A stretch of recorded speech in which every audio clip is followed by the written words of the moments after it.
अंदाज नया, माध्यम नया, पॉलिटिक्स वाला।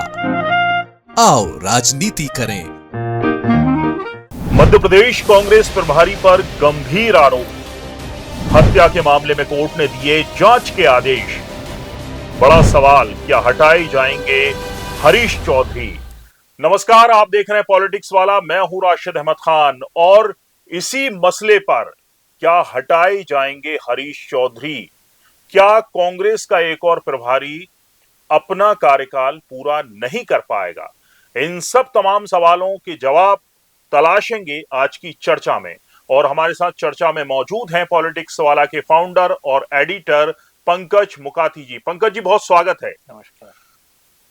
हम इस चर्चा को आगे बढ़ाएं उससे पहले मैं आपको पूरा मामला समझा देता हूं कि क्यों मुश्किलें बड़ी हैं। मध्य प्रदेश के कांग्रेस प्रभारी और राजस्थान से विधायक हैं हरीश चौधरी। कोर्ट ने क्या आदेश दिया है, क्या है पूरा मामला, वो सबसे पहले मैं आपको बता दूं। राजस्थान के बाड़मेर में कमलेश प्रजापति एनकाउंटर मामले में न्यायालय ने हरीश चौधरी और उनके भाई मनीष चौधरी और तत्कालीन आईजी नवज्योति गोगाई की संदिग्ध भूमिका की जांच के आदेश दिए हैं। मृतक की पत्नी जसोदा ने उन पर गंभीर आरोप लगाते हुए कहा कि कांग्रेस सरकार के समय मामले में निष्पक्ष जांच नहीं की गई।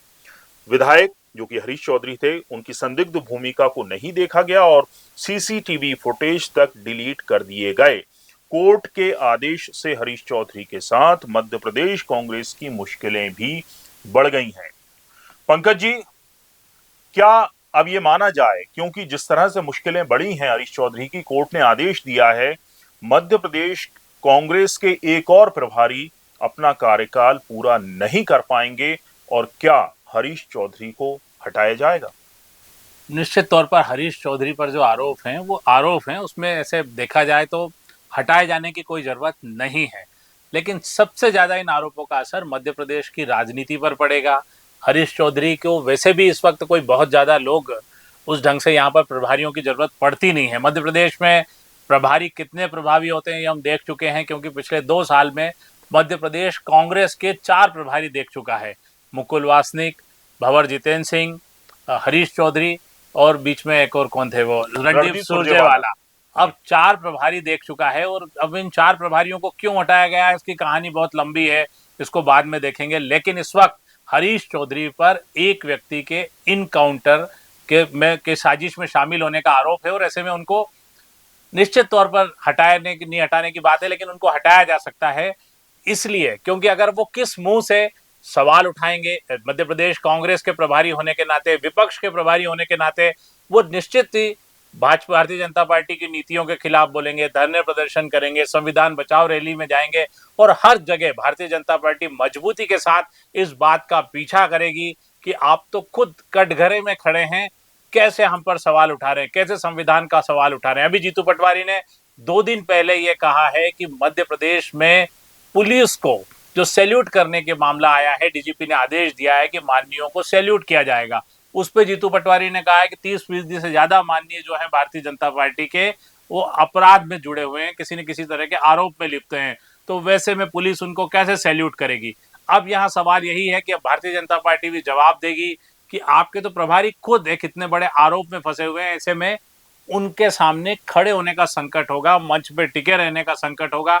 दूसरी बड़ी बात, चलिए भारतीय जनता पार्टी कितना पीछा करेगी, क्या होगा, ये अलग बात है, लेकिन खुद मध्य प्रदेश कांग्रेस में जहां प्रभारियों की कोई सुनता नहीं है, वहां नेता प्रतिपक्ष जीतू पटवारी और उमंग सिंघार जैसे नेता के होते हुए हरीश चौधरी को उनके सामने भी सामना करने में मुश्किल होगी।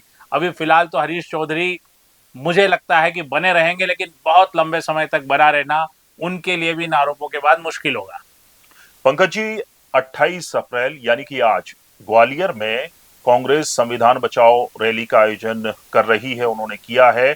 और आज ही बीजेपी ने हरीश चौधरी के खिलाफ तमाम आरोप लगाते हुए सोशल मीडिया पर जो है वो कई पोस्ट की हैं, जबकि कोर्ट ने 16 अप्रैल को ये जो है हरीश चौधरी के खिलाफ जांच के आदेश दिए थे।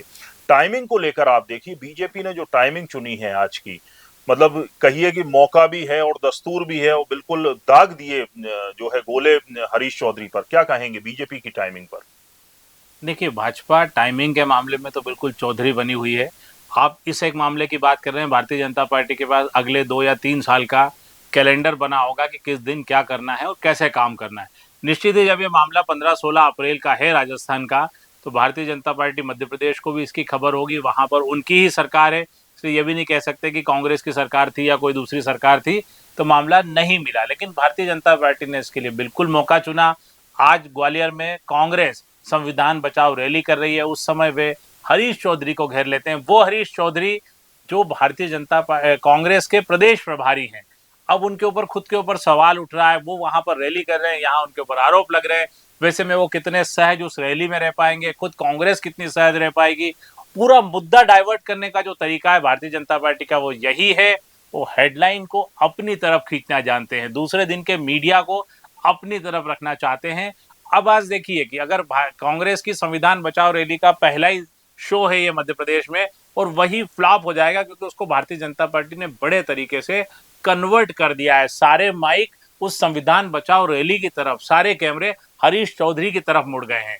अब हर कोई ये सवाल पूछेगा कि हरीश चौधरी वाले मामले में क्या हुआ। कल के अखबारों में भी आप देखेंगे तो नंबर 2 पे चले जाएगी कांग्रेस की संविधान बचाओ रैली। इस तरह से भारतीय जनता पार्टी एक इनकाउंटर के जगह कांग्रेस के पूरे प्रक्रिया और पूरे आंदोलन का इनकाउंटर कर रही है। पंकज जी, जीतू पटवारी की अगर हम बात करें, जीतू पटवारी ने वास्तु सुधारने के लिए बहुत कोशिश की।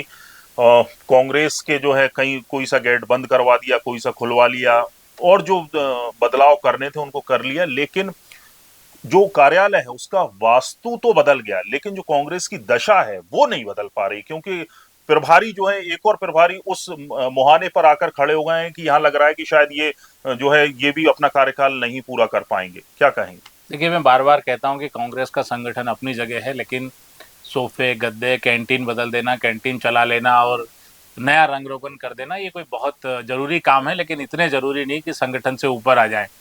अब आप इसमें बहुत ही इंटरेस्टिंग ढंग से देखिए कि वास्तु बदल गया है, सब कुछ हो गया है, लेकिन अब जो भी नया प्रभारी आता है उसको अपने कैबिन का वास्तु भी चेक कराना चाहिए। कहीं जीतू पटवारी ने ऐसा कोई कैबिन में वास्तु तो नहीं करवा दिया कि जो भी प्रभारी रहे वो थोड़ा निष्प्रभाव रहे, उसका कोई प्रभाव नहीं बन पाए। तो सबसे पहले तो अब जो भी आता है यहाँ पर, या हरीश चौधरी को भी ग्वालियर से लौटकर किसी वास्तुशास्त्री को बुलाकर अपने बैठने की जगह अपने कैबिन का भी वास्तु चेक कराना चाहिए, क्योंकि कांग्रेस में लगातार प्रभारियों की हालत बहुत ठीक नहीं है। चलिए, बहुत बहुत शुक्रिया पंकज जी बात करने के लिए और बहुत सटीक विश्लेषण करने के लिए। वीडियो पसंद आया हो तो आप भी वीडियो को लाइक कीजिए, शेयर कीजिए और हमारे चैनल पॉलिटिक्स वाला को सब्सक्राइब जरूर कीजिए। नमस्कार।